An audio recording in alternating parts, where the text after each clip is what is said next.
प्यारे बच्चों, मैं राजेंद्र गांधी अपने YouTube चैनल में आपका स्वागत करता हूं।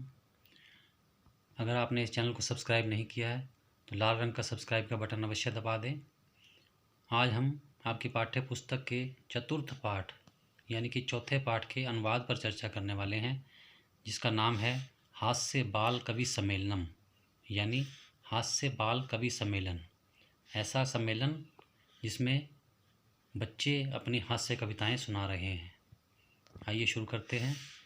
विविध वेशभूषा धारिणः चत्वारः बाल कवयः मंचस्य उपरि उपविष्टा सन्ति। अलग अलग प्रकार के कपड़े पहने हुए 4 बाल कवि मंच के ऊपर बैठे हैं।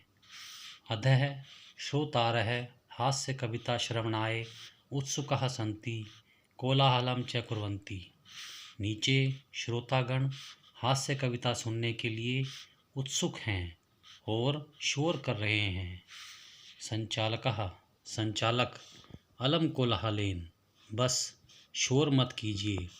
अद्य परम हर्षस्य अवसरः यत् अस्मिन् कवि सम्मेलने काव्यहन्तारः कालयापकाश्च भारतस्य हास्य कवि धुरंधरः समागताः सन्ति। आज बड़ी खुशी का अवसर है कि इस कवि सम्मेलन में काव्य को नष्ट करने वाले और समय को बर्बाद करने वाले भारत के श्रेष्ठ हास्य कवि आए हुए हैं। एहि करतल ध्वनिना वयम एतेषां स्वागतम कुर्मः। आइए तालियों की आवाज़ से हम सब इनका स्वागत करते हैं। गजाधर सर्वेभ्यो अरसिकेभ्यो नमो नमः। सभी नीरस लोगों को मेरा बार बार नमस्कार। प्रथमं तावद् अहम आधुनिकं वैद्यम उद्दिश्य स्वकीयं काव्यं श्रावयामि। सबसे पहले मैं आधुनिक वैद्य के बारे में अपनी कविता सुनाता हूँ। वैद्यराज नमस्तुभ्यं यमराज सहोदर। हे वैद्यराज, यमराज के सगे भाई, आपको नमस्कार। यमस्तु हरति प्राणान वैद्य प्राणान धनानि च। यमराज तो केवल प्राण लेता है, परंतु वैद्य प्राण और धन दोनों ले लेता है। सर्वे उच्चै हसन्ति, सभी जोर से हंसते हैं। कालांतक। अरे वैद्यास्तु सर्वत्र, परंतु न ते मादृशाः कुशलाः जनसंख्या निवारणे। अरे वैद्य तो हर जगह है, लेकिन जनसंख्या रोकने में मेरे जैसा कुशल कोई नहीं है। ममापि काव्यम इदम शृण्वन्तु भवन्तः। आप मेरी भी इस कविता को सुनिए। चितां प्रज्वलितां दृष्ट्वा वैद्यो विस्मयागतः। जलती हुई चिता को देखकर वैद्य हैरानी में पड़ गया। ना अहम गतो ना मे भ्राता कस्य इदम हस्तलाघवम। ना तो मैं गया और ना मेरा भाई गया, तो फिर ये किसकी हाथ की सफाई है। सर्वे पुनः हसन्ति, सभी फिर से हंसते हैं। तुंदिल तुंदस्य उपरि हस्तम आवर्त्यन। तोंद के ऊपर हाथ फेरते हुए।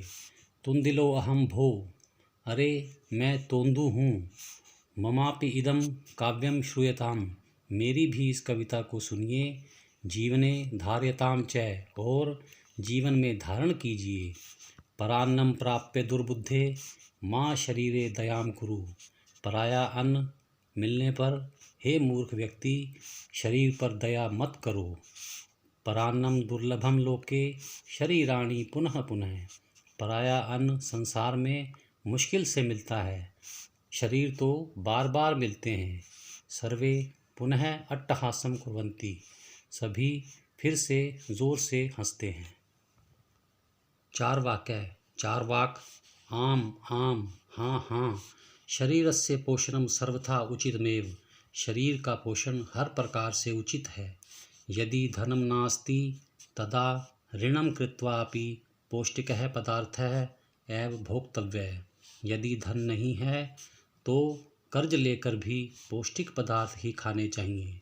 तथा कथयति चार्वाक कवि, इसलिए चार्वाक कवि कहता है, यावत जीवेत सुखम जीवेत ऋणम कृत्वा घृतम पिबेत, जब तक जियो सुख से जियो, कर्ज लेकर भी घी पियो, अर्थात पौष्टिक भोजन करो।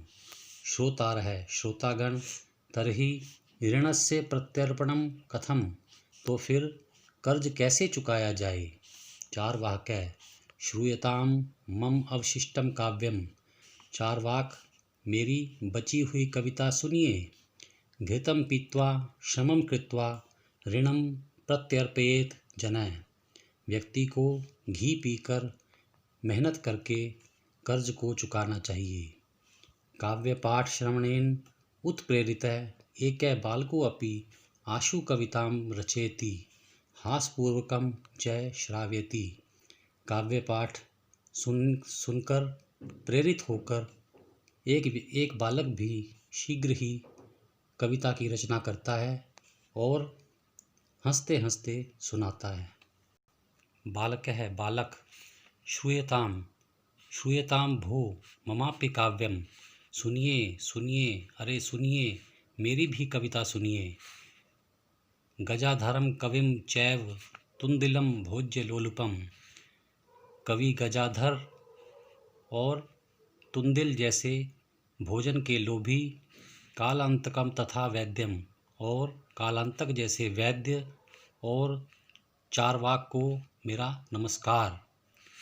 काव्यम श्रावित्वा हा हा इति कृत्वा हस्ति, कविता सुनाकर हा हा हा ऐसा करके हंसता है। अन्ये चापि हसन्ति, अन्य भी हंसते हैं। सर्वे गृहम गच्छन्ति, सभी घर चले जाते हैं। प्यारे बच्चों, आज का अनुवाद यहीं समाप्त होता है।